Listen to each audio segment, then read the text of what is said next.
Hello and welcome. इस lecture के अंदर हम इंडियन पार्लियामेंट का कंपोजिशन एंड इलेक्शन प्रोसीजर समझने वाले हैं। मतलब इंडियन पार्लियामेंट का कंपोजिशन क्या है, इंडियन पार्लियामेंट के अंदर कौन कौन आता है, जैसे Lok Sabha, Rajya Sabha, president of India, और उनका इलेक्शन प्रोसीजर कैसे है। मतलब किस तरीके से लोकसभा के मेंबर्स चुन के आते हैं, किस तरीके से राज्यसभा के मेंबर्स चुन के आते हैं, पूरा का पूरा इलेक्शंस का प्रोसीजर क्या है। तो सबसे पहले समझते हैं इंडियन पार्लियामेंट के बारे में। इंडियन पार्लियामेंट बेसिकली एक नेशनल लेजिस्लेचर है। मतलब हिंदुस्तान का जो नेशनल लेजिस्लेचर है उसको पार्लियामेंट के नाम से जाना जाता है। और इस लेजिस्लेचर के अंदर लॉज प्रपोज किए जाते हैं, उनके ऊपर डिबेट्स होती हैं, डिस्कशंस होती हैं, डेलिब्रेशंस होती हैं, और उसके बाद पूरे देश के लिए कानून पास किए जाते हैं। फॉर एग्जांपल, मैं एक मेंबर हूं किसका, लोकसभा का, और मुझे लगता है कि एक कानून बनना चाहिए जिसमें जो 8th से लेके 12th पढ़ रहे बच्चे हैं उनको महीने का 5,000 सरकार को देना चाहिए। तो मैं क्या करूंगा, पूरा का पूरा उसका ड्राफ्ट बनाऊंगा और उसके बाद उसको प्रपोज कर दूंगा कहाँ पे जाके, पार्लियामेंट में जाके।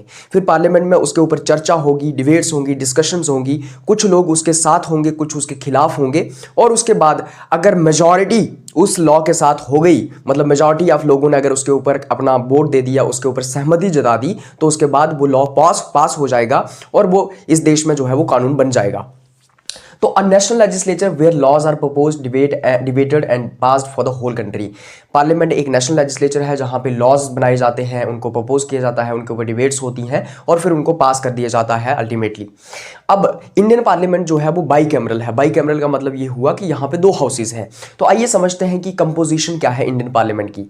सबसे पहले यहाँ पे लोकसभा आता है। लोकसभा जो है उसको हम हाउस ऑफ पीपल भी कहते हैं, क्योंकि लोकसभा लोगों की सभा, तो ये लोगों का हाउस है, मतलब हाउस ऑफ पीपल है ये। और ये लोअर हाउस है हमारे पार्लियामेंट का, और डायरेक्टली इलेक्टेड लोअर हाउस, जहां के मेंबर्स जो हैं, इस हाउस के अंदर जो मेंबर्स जाते हैं उनको डायरेक्टली इलेक्ट किया जाता है। मतलब लोग डायरेक्टली वोट डालते हैं और फिर अपने मेंबर्स को चुनते हैं और वो लोकसभा में जाते हैं। The whole country is divided in constituencies. पूरे के पूरे देश को अलग अलग कॉन्स्टिट्यूएंसीज में डिवाइड कर दिया जाता है, मतलब अलग अलग टेरिटोरियल यूनिट्स के अंदर डिवाइड कर दिया जाता है। तो जैसे कि अगर हमारा ये देश है, राइट, ये इंडिया है, तो इस इंडिया को अलग अलग हिस्सों में डिवाइड कर दिया जाएगा, अलग अलग कॉन्स्टिट्यूएंसीज में डिवाइड कर दिया जाएगा। टोटल 543 कॉन्स्टिट्यूएंसीज में पूरे देश को डिवाइड कर दिया जाता है, क्योंकि 543 ही स्ट्रेंथ है लोकसभा की। मतलब लोकसभा के अंदर 543 मेंबर्स चुन के जाते हैं। तो 543 कॉन्स्टिट्यूएंसीज मतलब कि अलग अलग एरियाज में पूरे देश को डिवाइड कर दिया जाता है, और हर एक कॉन्स्टिट्यूएंसी से, हर एक टेरिटोरियल यूनिट से एक मेंबर जो है वो चुनकर भेजा जाता है लोकसभा के अंदर, जिसको लोग डायरेक्टली वोट करते हैं, और फिर उसको वोट करके अगर वो जीत जाता है तो उसको लोकसभा के अंदर भेजा जाता है। कैसे इलेक्शंस होती हैं वो आगे हम डिस्कस करेंगे, ठीक है। तो whole country is divided into 543 constituencies, each constituency elect 1 member. अब seats are allocated to states रफली in proportion to their population. अब अलग अलग स्टेट्स में कितनी कितनी लोकसभा की सीट्स होंगी, ये बेसिकली इस चीज के ऊपर मैटर करता है कि उस स्टेट के अंदर पॉपुलेशन कितनी है। फॉर एग्जाम्पल, यूपी जैसी स्टेट्स के अंदर ज्यादा पॉपुलेशन है, यूपी जैसी मतलब उत्तर प्रदेश जो है वहां पे ज्यादा पॉपुलेशन है, सबसे पूरे देश में सबसे ज्यादा पॉपुलेशन है, तो वहां पे सबसे ज्यादा सीट्स होंगी, है ना, लोकसभा की। और जैसे कि गोवा या फिर सिक्किम जैसी जो स्टेट्स हैं वहां पे सबसे कम पॉपुलेशन है, तो वहां पे सबसे कम लोकसभा की सीट्स होंगी। तो बेसिकली हर एक स्टेट से कितने मेंबर्स चुन के जाएंगे, ये बेसिकली इस चीज के ऊपर मैटर करता है, डिपेंड करता है कि उस स्टेट की जनता कितनी है, पॉपुलेशन कितनी है। जिस स्टेट के अंदर ज्यादा पॉपुलेशन है वहां पे ज्यादा सीट्स होंगी, ज्यादा लोग चुन के जाएंगे लोकसभा के अंदर वहां से, और जिस स्टेट के अंदर कम सीट्स होंगी वहां से कम लोग चुन के जाएंगे। अंडरस्टूड। उसके बाद some seats are reserve for एससीज एंड एसटीज। कुछ सीट्स जो हैं वो एससीज और एसटीज को के लिए भी रिजर्व की जाती हैं in proportion to the population. तो मान लो 543 टोटल सीट्स हैं। टोटल सीट्स कितनी है? 543। इसमें से कुछ सीट्स ऐसी होंगी जहां पे सिर्फ और सिर्फ एससी या एसटी ही इलेक्शन लड़ सकता है, और एससी और एसटी ही चुनकर जाएगा। क्यों? ताकि ये इन लोगों को, मतलब ये जो स्केड्यूल कास्ट और स्केड्यूल ट्राइब, ये जो पिछड़े हुए लोग हैं, बैकवर्ड सेक्शंस हैं सोसाइटी के, इनकी भी रिप्रेजेंटेशन हमें लोकसभा के अंदर नजर आए, इसलिए इनको रिजर्वेशन प्रोवाइड की जाती है इनकी पॉपुलेशन के अकॉर्डिंगली। तो 543 टोटल सीट्स हैं, और एससी की पॉपुलेशन कितनी है इस देश में?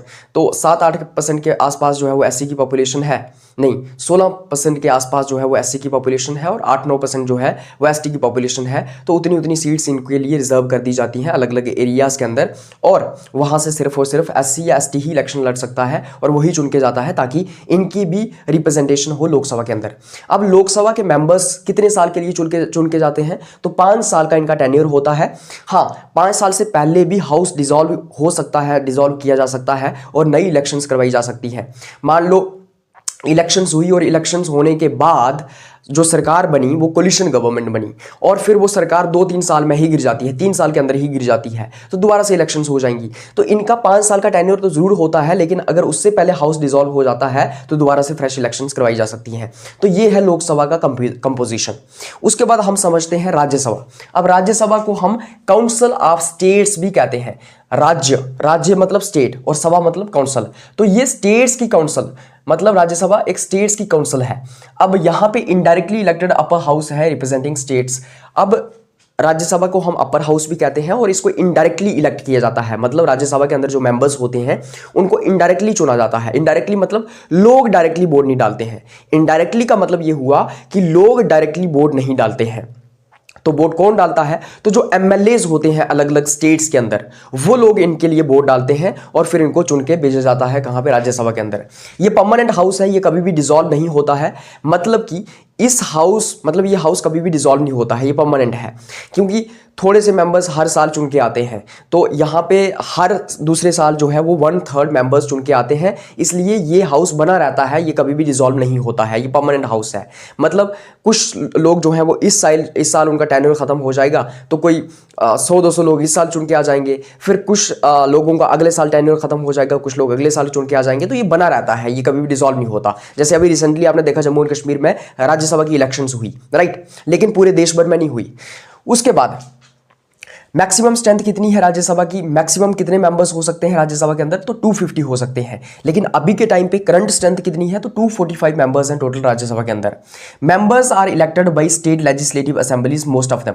जो मोस्ट ऑफ मेंबर्स होते हैं राज्यसभा के, जैसे 245 मेंबर्स हैं राज्यसभा के, उसमें से मोस्ट मेंबर्स मतलब मैक्सिमम मेंबर्स जो हैं 233 के आसपास, कितने 233 के आसपास जो हैं वो ये जो मेंबर्स हैं इनको इलेक्ट किया जाता है, चुना जाता है, लेकिन डायरेक्टली नहीं, इनडायरेक्टली। किसके द्वारा, एमएलएस के द्वारा, या फिर जो स्टेट लेजिस्लेटिव असेंबलीज हैं मतलब विधानसभा के अंदर एमएलए होते हैं, तो एमएलएस के द्वारा चुना जाता है। अब through proportional representation system, proportional representation system के द्वारा इनको चुना जाता है, जिसमें सिंगल ट्रांसफरेबल वोट सिस्टम का इस्तेमाल किया जाता है। ये क्या होता है आगे मैं आपको समझाऊंगा। आपको सिर्फ इतना सा याद रखना है कि राज्यसभा के अंदर जो मेंबर्स चुने जाते हैं वो प्रोपोर्शनल रिप्रेजेंटेशन के थ्रू चुने जाते हैं, और साथ ही साथ first transferable vote system, single transferable vote system का इस्तेमाल वहां पे किया जाता है। अब president nominates 12 members having expertise in literature, science, art and social services. मैंने आपको कहा कि 233 के आसपास मेंबर्स जो हैं वो एमएलएस के द्वारा चुने जाते हैं, मतलब इनके लिए इलेक्शंस होती है, ये स्टेट लेजिस्लेटिव असेंबलीज के द्वारा, विधानसभा के द्वारा चुने जाते हैं। लेकिन 12 मेंबर्स जो हैं उनको प्रेसिडेंट नॉमिनेट करता है, उनको चुना नहीं जाता है, उनको प्रेसिडेंट नॉमिनेट करता है। वो लोग होते हैं जिनकी एक्सपर्टीज है किसके अंदर, साइंस के अंदर, लिटरेचर के अंदर, आर्ट के अंदर, या सोशल सर्विसेज जिन्होंने इस देश के लिए दी हैं, तो उन लोगों को यहाँ पे नॉमिनेट किया जाता है। मतलब वो लोग जो साइंस में एक्सपर्ट हैं, जो प्रोफेसर्स हैं, या फिर बड़े बड़े कोई पोइट है, बहुत बड़ा शायर है, तो उन लोगों को यहाँ पे नॉमिनेट किया जाता है। मेंबर्स को 6 साल की, हर एक मेंबर की 6 साल की टर्म होती है। फॉर एग्जांपल मुझे राज्यसभा का सांसद बना दिया जाता है, राज्यसभा का मेंबर बना दिया जाता है, तो मेरे को 6 साल मेरी टर्म होगी, 6 साल के बाद मैं रिटायर हो जाऊंगा। और उसके बाद इस तरीके से हर मेंबर की टर्म कितनी होती है, 6 साल होती है। लेकिन ये हाउस एक बार में खत्म नहीं होता, एक बार में रिटायर नहीं होता है, क्योंकि एक बार इलेक्शंस नहीं होती हैं पूरे के पूरे राज्यसभा के लिए। थोड़े थोड़े मेंबर्स हर साल रिटायर होते रहते हैं, तो 1/3 मेंबर्स रिटायर एवरी ईयर। हर साल जो है वो थोड़े 1/3 मेंबर्स जो हैं वो रिटायर करते हैं हर साल, इसलिए ये एक परमानेंट हाउस है, ये कभी डिसॉल्व नहीं होता है। तो इस तरीके से हम राज्यसभा की कंपोजिशन यहाँ पे डिस्कस करते हैं। तो पार्लियामेंट के अंदर कौन कौन आता है, लोकसभा, राज्यसभा, और एक और तीसरा जो सबसे इंपॉर्टेंट पार्ट है पार्लियामेंट का वो है president of India. President of India, तो अगर आपको कहे कि पार्लियामेंट ऑफ इंडिया का पार्लियामेंट ऑफ इंडिया के अंदर कौन कौन आता है? तो इसके अंदर लोकसभा आता है जिसके अंदर 543 मेंबर्स आ गए, राज्यसभा आता है जिसके अंदर 245 मेंबर्स हैं अभी, और इसी के साथ साथ प्रेसिडेंट आता है। प्रेसिडेंट भी पार्लियामेंट का पार्ट है, हालांकि पार्लियामेंट में बैठता नहीं है लेकिन पार्ट है पार्लियामेंट का। क्यों? क्योंकि उसकी असेंट के बिना, उसके सिग्नेचर के बिना, क्योंकि वो एक कॉन्स्टिट्यूशनल डिग्नेटरी है, तो उसके साइन के बिना जो है कोई भी बिल जो है वो कानून नहीं बन सकता है। तो पार्लियामेंट के दोनों हाउसेस ने अगर बिल पास कर दिया है फिर प्रेसिडेंट के पास जाएगा, प्रेसिडेंट उसके ऊपर साइन करेगा, तभी वो बिल लॉ बनेगा, कानून बनेगा, अदरवाइज वो कानून नहीं बनेगा। तो समझ आ गई, ये है हमारे पार्लियामेंट की कंपोजिशन। लेक्चर में आगे बढ़ने से पहले एक छोटी सी करेक्शन है। मैंने आपको कहा कि राज्यसभा के जो 1/3 मेंबर्स हैं वो हर साल रिटायर होते हैं, लेकिन हर साल रिटायर नहीं होते हैं बल्कि वो हर 2 साल में रिटायर होते हैं। तो 1/3 मेंबर्स जो हैं वो हर सेकंड ईयर में रिटायर होते हैं, और क्योंकि 6 साल टर्म होता है टोटल, तो 6 साल के अंदर पूरे के पूरे 245 मेंबर्स जो हैं वो बारी बारी रिटायर हो जाते हैं और नए मेंबर्स जो हैं वो चुनकर आ जाते हैं। तो 245 का 1/3 कितना होता है? ये होता है 81 या 82 के आसपास, राइट। तो 81 या 82 मेंबर्स जो हैं वो हर दूसरे साल, मतलब हर सेकेंड ईयर में रिटायर होते हैं, मतलब वो उनका टर्म ख़त्म हो जाता है, फिर नए 80-82 मेंबर्स चुन के आ जाते हैं, और इस तरीके से वो हाउस बना रहता है लगातार। और उसी के साथ अगर आपको इस लेक्चर का PDF या नोट्स चाहिए तो आप मुझे 9103113950 के ऊपर व्हाट्सएप मैसेज कर सकते हैं, और वहाँ पे मैं आपको इस लेक्चर का PDF या नोट्स प्रोवाइड कर दूंगा, और साथ ही साथ पूरी की पूरी जो आपकी बुक है वो भी मैं आपको प्रोवाइड कर दूंगा, functioning of legislative structure in India. ये जो आपका पूरा का पूरा सब्जेक्ट है, इसकी किताब मैं आपको वहाँ पे प्रोवाइड कर दूंगा। बड़े प्रिसाइज मैनर में आपके लिए वो किताब लिखी गई है, या फिर किसी भी सब्जेक्ट के नोट्स आपको चाहिए तो मुझे आप व्हाट्सएप नंबर पर कॉन्टैक्ट कर सकते हैं। अब आगे बढ़ते हैं। इलेक्शन प्रोसीजर क्या है पार्लियामेंट का, मतलब लोकसभा के मेंबर्स कैसे चुन के आते हैं, राज्यसभा के मेंबर्स कैसे चुन के आते हैं, और उसी के साथ साथ प्रेसिडेंट की इलेक्शंस कैसे होती हैं। देखिए, सबसे पहले आप ये समझिए कि बेसिक क्वालिफिकेशंस क्या हैं अगर आपको लोकसभा का मेंबर बनना है, या राज्यसभा का मेंबर बनना है, या प्रेसिडेंट बनना है इस देश का, तो उसके लिए बेसिक क्वालिफिकेशंस क्या है। सबसे पहले आप हिंदुस्तान के नागरिक होने चाहिए, आप इंडियन सिटीजन होने चाहिए। उसी के साथ साथ आपकी एज कितनी होनी चाहिए? कम से कम 25 साल आपकी उम्र होनी चाहिए अगर आपको लोकसभा का मेंबर बनना है। 30 साल उम्र आपकी होनी चाहिए अगर आपको राज्यसभा का मेंबर बनना है, और 35 साल उम्र आपकी होनी चाहिए अगर आपको प्रेसिडेंट ऑफ इंडिया बनना है। उसी के साथ आप कोई ऑफिस ऑफ प्रॉफिट होल्ड नहीं करते हैं, मतलब गवर्नमेंट ऑफ इंडिया के अंदर कोई आप ऐसा ऑफिस होल्ड नहीं करते हैं जहां से आपको प्रॉफिट मिलता है, मतलब कोई सरकारी ऑफिस आपके पास नहीं है। उसी के साथ साथ not disqualified under anti corruption or criminal provisions, आपको एंटी करप्शन के थ्रू कोई डिस्क्वालीफाई ना किया गया हो, या फिर आपके ऊपर कोई क्रिमिनल केस ना हो, या क्रिमिनल प्रोविजन के थ्रू आपको कोई डिस्क्वालीफाई ना किया गया हो, तो आप डिस्क्वालीफाइड नहीं होने चाहिए। आपके ऊपर कोई करप्शन का केस या फिर आपके ऊपर कोई क्रिमिनल केस ना हो जिससे कि आपको डिस्क्वालीफाइड कर दिया गया हो इलेक्शंस लड़ने के लिए, तो आपके ऊपर कोई एंटी करप्शन का डिस्क्वालिफिकेशन नहीं होना चाहिए, और क्रिमिनल प्रोविजन के थ्रू आपको डिस्क्वालीफाई नहीं किया जाना चाहिए। और आपकी 25 साल उम्र होनी चाहिए लोकसभा का सांसद बनने के लिए, 30 साल राज्यसभा का मेंबर बनने चाहिए और 35 साल प्रेसिडेंट ऑफ इंडिया बनने के लिए। उसके बाद अब लोकसभा की इलेक्शंस का प्रोसीजर क्या है। देखो, अगर आपको लोकसभा का मेंबर बनना है तो उसके लिए इलेक्शंस का प्रोसीजर क्या है। देखो, सबसे पहले जो है वो यहाँ पे यूनिवर्सल एडल्ट फ्रेंचाइज का इस्तेमाल किया जाता है, जिसको हम यूनिवर्सल एडल्ट सफरेज भी कहते हैं। यूनिवर्सल का मतलब होता है सभी को, अडल्ट का मतलब हो गया जो लोग अडल्ट हैं, मतलब 18 साल से ऊपर जो लोग हैं उनको अडल्ट कहा जाता है, और सफरेज का मतलब ये हुआ कि वोट देने का अधिकार है।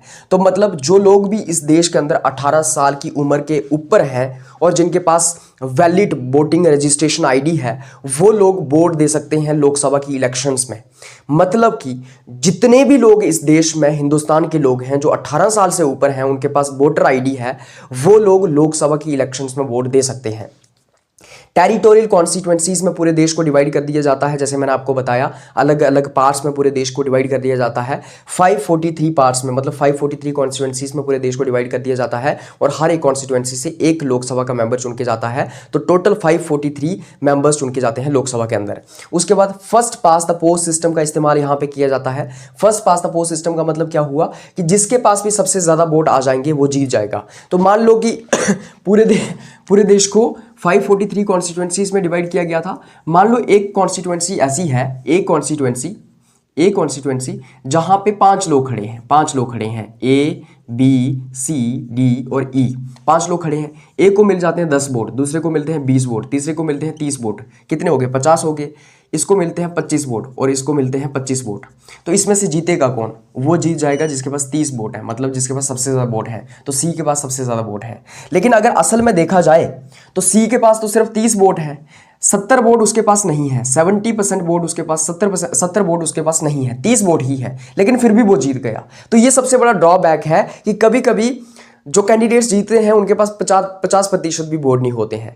तो बेसिकली 30 वोट वाला जीत गया और 70 वोट जो है वो बेकार गए। 70 वोट जो थे वो उस व्यक्ति को नहीं मिले थे, लेकिन वो फिर भी जीत गया। तो 70 लोगों का रिप्रेजेंटेशन नहीं है, सिर्फ 30 लोगों का रिप्रेजेंटेशन है। तो this is the drawback of first past the post system. And what is the first past the post system? Basically the one who gets the maximum number of votes वो जीत जाता है। उसके बाद रिजर्व्ड सीट्स, एससी और STs के लिए seats को रिजर्व भी किया जाता है, जैसे कि मैंने पहले आपको बताया। स्केड्यूल्ड कास्ट और स्केड्यूल्ड ट्राइब के लोगों को ट्राइब के लोगों के लिए सीट्स को रिजर्व किया जाता है। मतलब जो सीट एससीज या एसटीज के लिए रिजर्व की गई है वहां पे सिर्फ और सिर्फ एससी या एसटी ही इलेक्शन लड़ सकता है और जनरल कैटेगरी का बंदा वहां पे इलेक्शन नहीं लड़ सकता है। वोट वहां पे सभी देंगे, वोट सभी कैटेगरीज के लोग देंगे, लेकिन इलेक्शन सिर्फ एससी या एसटी लड़ सकता है, ताकि एससी या एसटी ही जीते और ताकि उनका रिप्रेजेंटेशन हो लोकसभा या राज्यसभा के अंदर, क्योंकि वो पिछड़ी हुई कम्युनिटीज हैं। उसके बाद इलेक्शन अथॉरिटी कौन है, मतलब इलेक्शंस करवाता कौन है? तो ईसीआई मतलब इलेक्शन कमीशन ऑफ इंडिया। तो इलेक्शन कमीशन ऑफ इंडिया ये पूरा का पूरा शो चलाता है, रन्स द शो। वो बेसिकली इलेक्शंस को अनाउंस करता है। तो वो कहता है, election commission of India press conference करता है और कहता है कि इस डेट को जो है वो लोकसभा की इलेक्शंस करवाई जाएंगी पूरे देश भर में। उसके बाद मॉडल कोड ऑफ कंडक्ट को इन्फोर्स किया जाता है कि जब इलेक्शंस अनाउंस की होती हैं उसके बाद जो है मॉडल कोड ऑफ कंडक्ट लग जाता है। मतलब उस मॉडल कोड ऑफ कंडक्ट जो वो टाइम है उसके अंदर किसी को भी मतलब बुरे तरीके से प्रचार नहीं करना है, कैंपेन्स नहीं करनी है, मजहब का इस्तेमाल नहीं करना है, जाति के नाम पे वोट नहीं मांगने हैं, उसी के साथ साथ किसी के ऊपर पर्सनल अटैक नहीं करना है। उसके बाद कंडक्ट पोल्स, और पोल्स मतलब जिस दिन इलेक्शंस होती हैं, मतलब अलग अलग एरियाज में पोल्स करवाए जाते हैं, चुनाव करवाए जाते हैं, वोट डालते हैं लोग, ये सारा देखने का काम इलेक्शन कमीशन ऑफ इंडिया करता है। ईवीएम मशीन्स का इस्तेमाल किया जाता है, ईवीएम मशीन्स का इस्तेमाल किया जाता है, तो उसके थ्रू जो है वो वोट्स करवाए जाते हैं। और बाई इलेक्शंस, कभी कभी बाई इलेक्शंस भी करवाई जाती हैं। बाई इलेक्शंस का मतलब क्या होता है? अगर सीट वेकेंट हो गई है, मतलब मान लो मेरी एक कॉन्स्टिट्यूएंसी थी जिसको हम उधमपुर कॉन्स्टिट्यूएंसी कहते हैं, उधमपुर कॉन्स्टिट्यूएंसी, यहां से हमारा एक एमपी चुना गया, हमने लोकसभा का मेंबर चुना और वो अगले साल मर गया। अब जब वो मर गया तो वहां पे दोबारा से इलेक्शंस करवाई जाएंगी, तो वो इलेक्शंस उन्हीं को हम बाई इलेक्शंस कहते हैं। वहां पे बाई इलेक्शंस करवाई जाती हैं और उनको कौन करवाता है? Election commission of India. या फिर उसने रिजाइन कर दिया, मान लो कि उसने कहा कि मैं नहीं रहूंगा अब लोकसभा का मेंबर, मैं रिजाइन कर देता हूं, तो फिर से वहां पे बाई इलेक्शंस करवाई जाएंगी। उसके बाद राज्यसभा इलेक्शंस। अब राज्यसभा की इलेक्शंस कैसे होती हैं? देखो, जब राज्यसभा की इलेक्शंस की मैं बात करता हूं, members are elected by elected members of state legislative assemblies. तो जितनी भी स्टेट लेजिस्लेटिव असेंबलीज हैं, मतलब हमारे देश के अंदर अलग अलग स्टेट्स की अपनी अपनी विधानसभाएं हैं जहां पे एमएलए चुन के जाते हैं, है ना। तो जितनी भी स्टेट लेजिस्लेटिव असेंबलीज हैं उनके जो इलेक्टेड मेंबर्स हैं, मतलब जो वहां के एमएलएज हैं, मेंबर ऑफ लेजिस्लेटिव असेंबलीज, वो चुनते हैं किसको? राज्यसभा के मेंबर्स को। इलेक्टेड मेंबर्स मतलब स्टेट विधानसभा के अंदर भी, मान लो जम्मू एंड कश्मीर की क्या है? जेएंडके की क्या है? लेजिस्लेटिव असेंबली है। यहां पे लोग टोटल कितने? 90 लोग चुन के आए हैं। लेकिन 90 लोग ये जो चुन के आए हैं ये वोट करेंगे किसके लिए? राज्यसभा के मेंबर्स की इलेक्शंस के लिए। और इसी तरीके से अलग अलग जो हमारी कॉन्स्टिट्यूएंसीज हैं, सॉरी अलग अलग जो हमारी विधानसभाएं हैं अलग अलग स्टेट्स की, वहाँ के जो एमएलएज हैं वो वोट करेंगे राज्यसभा के मेंबर्स के इलेक्शंस के लिए। लेकिन याद रहे कि जो लेजिस्लेटिव असेंबली के इलेक्टेड मेंबर्स होते हैं, जो एमएलए चुन के आते हैं, वही वोट करते हैं। क्योंकि जो लेजिस्लेटिव असेंबली विधानसभा होती है उसके अंदर कुछ नॉमिनेटेड मेंबर्स भी होते हैं, जैसे राज्यसभा के अंदर भी नॉमिनेटेड मेंबर्स होते हैं जिनको प्रेसिडेंट नॉमिनेट करता है। उसी तरीके से लेजिस्लेटिव असेंबलीज विधानसभाओं के अंदर भी कुछ विधानसभाओं के अंदर जो है वो नॉमिनेटेड मेंबर्स होते हैं जिनको गवर्नर नॉमिनेट करता है, लेकिन वो वोट नहीं करते हैं। एमएलएज वही वोट करेंगे जो चुन के आए हैं, वो एमएलएज वोट नहीं करेंगे जिनको नॉमिनेट किया है, क्योंकि वो कोई शायर था, कोई एक्सपर्ट था साइंस में, टेक्नोलॉजी में, उनको वो वोट नहीं करेंगे। तो विधानसभा के अंदर भी गवर्नर के द्वारा कुछ लोगों को नॉमिनेट किया जाता है, तो वो वोट नहीं करते हैं। तो members are elected by elected members of state legislative assemblies of all the states of India. और वो लोग वोट करते हैं राज्यसभा इलेक्शंस के अंदर। मेथड कौन सा यूज किया जाता है, तो प्रोपोर्शनल रिप्रेजेंटेशन सिस्टम यूज किया जाता है, जिसके अंदर सिंगल ट्रांसफरेबल वोट सिस्टम का इस्तेमाल किया जाता है।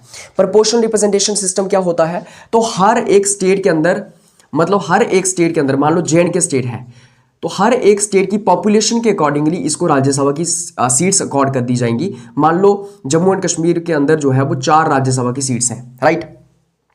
तो प्रोपोर्शनल रिप्रेजेंटेशन सिस्टम का मतलब ये हुआ कि seats are accorded to different states according to their population. तो उनकी पॉपुलेशन के अकॉर्डिंगली हर एक स्टेट को सीट्स दे दी जाती हैं। यूपी क्योंकि वहां पे ज्यादा पॉपुलेशन है, तो वहां पे टोटल सीट्स कितनी है राज्यसभा की, 31। वहां पे 31 मेंबर्स चुन के जाते हैं राज्यसभा के अंदर। और सिक्किम जैसी जो स्टेट्स हैं वहां पे कम पॉपुलेशन है, तो वहां से एक ही मेंबर चुन के जाता है राज्यसभा के अंदर। तो पॉपुलेशन ऑफ स्टेट, मतलब एक स्टेट की पॉपुलेशन कितनी है उसके अकॉर्डिंगली उस स्टेट से मेंबर्स चुन के जाएंगे राज्यसभा के अंदर। जिस स्टेट की ज्यादा पॉपुलेशन वहां से ज्यादा मेंबर्स चुन के जाएंगे, जिसकी कम पॉपुलेशन वहां से कम मेंबर्स चुन के जाएंगे। जैसे जम्मू एंड कश्मीर है, जम्मू एंड कश्मीर से 4 मेंबर्स चुन के जाएंगे कहां पे, राज्यसभा के अंदर। अब यहां पे प्रोपोर्शनल रिप्रेजेंटेशन का मतलब यही हुआ कि सीट्स जो हैं वो प्रोपोर्शनली जो है वो अकॉर्ड कर दी गई है अलग अलग स्टेट्स को उनकी पॉपुलेशन के अकॉर्डिंगली। और सिंगल ट्रांसफरेबल वोट सिस्टम का यूज किया जाता है। सिंगल ट्रांसफरेबल वोट सिस्टम का मतलब क्या हुआ, मान लो 4 लोग चुन के जाने हैं कहां पे, जम्मू एंड कश्मीर से, कहां, राज्यसभा के अंदर। तो ये 4 लोग हैं, मान लो ए, बी, सी और डी। अब इसके लिए वोट कौन करेगा, इसके लिए 90 एमएलएस वोट करेंगे। तो एमएलएस क्या करेंगे, पहले अपनी बेसिकली वो चॉइस भरेंगे। वो कहेंगे कि पहली फर्स्ट चॉइस हम ए को देते हैं, दूसरी चॉइस वो सी को दे देंगे, तीसरी चॉइस वो डी को दे देंगे, और चौथी चॉइस जो है वो डी को दे देंगे, चौथी चॉइस। तो इस तरीके से अपनी वो चॉइस भरते हैं, वो बेसिकली अपना रैंक, अपना प्रेफरेंस भरते हैं। मान लो 4 लोग चुन के जाने हैं, चारों लोगों को उनको अपनी चॉइस देनी पड़ेगी। बेसिकली मैं एमएलए हूं और मुझे वोट करना है, राज्यसभा की इलेक्शंस हो रही हैं जम्मू एंड कश्मीर के अंदर, उसके लिए टोटल मेंबर्स कितने चुन के जाने हैं जम्मू एंड कश्मीर से, 4। मैंने वोट करना है क्योंकि मैं एमएलए हूं। तो मैं कैसे वोट करूंगा, मेरे पास एक लिस्ट आएगी, उसके अंदर जो 4 कैंडिडेट्स हैं उसके ऊपर मैं बेसिकली प्रेफरेंस दूंगा। तो मैं ए को मान लो पहली प्रेफरेंस दे देता हूं, बी को मैं दूसरी प्रेफरेंस दे रहा हूं, सी को तीसरी दे रहा हूं, डी को चौथी दे रहा हूं, और इस तरीके से मैं प्रेफरेंस देता हूं। और फिर एक fix number of quota vote होता है, अगर वो मेंबर सिक्योर कर लेता है तो वो राज्यसभा का सांसद बन जाता है। इतनी कॉम्प्लेक्सिटी के अंदर आपको जाने की जरूरत नहीं है। आप सिंपली ये समझिए कि यहाँ पे प्रोपोर्शनल रिप्रेजेंटेशन का सिस्टम किया जाता है और single transferable system, vote system का इस्तेमाल किया जाता है। इससे ज्यादा समझने की जरूरत नहीं है। अगर समझना है तो मेरी दूसरी वीडियो है इस प्रोपोर्शनल रिप्रेजेंटेशन सिस्टम के ऊपर, उसको आप देख सकते हैं। लेकिन इतना इस झंझट में फंसने की जरूरत नहीं है, क्योंकि ये बड़ा कॉम्प्लेक्स टॉपिक है। ये कैलकुलेशंस में आप मत पड़ जाना कि कितने वोट्स, कैसे वोट्स होते हैं, कैसे चुने जाते हैं। आप ये समझिए प्रोपोर्शनल रिप्रेजेंटेशन सिस्टम का इस्तेमाल किया जाता है और सिंगल ट्रांसफरेबल वोट सिस्टम भी इसके अंदर इस्तेमाल किया जाता है, बस इतना समझिए। तो seats are allocated in proportion to party strength in assembly. तो पार्टी की स्ट्रेंथ के अकॉर्डिंगली ही जो लोग हैं वो जीत के जाते हैं। मान लो जम्मू एंड कश्मीर के अंदर एनसी के कितने एमएलए हैं, मान लो 90 एमएलए टोटल है, एनसी के इसके अंदर एमएलए 30 हैं, बीजेपी के भी 30 हैं, और कांग्रेस के भी 30 हैं, राइट।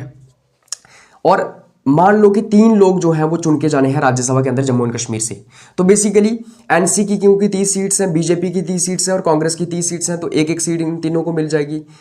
मतलब इनके बराबर एमएलए हैं तो एक एक सीट ये हासिल कर लेंगे। तो इस तरीके से जो है पार्टी की स्ट्रेंथ के अकॉर्डिंगली, एक पार्टी की स्ट्रेंथ कितनी है उसके अकॉर्डिंगली राज्यसभा के अंदर उसके मेंबर्स चुन के जाते हैं।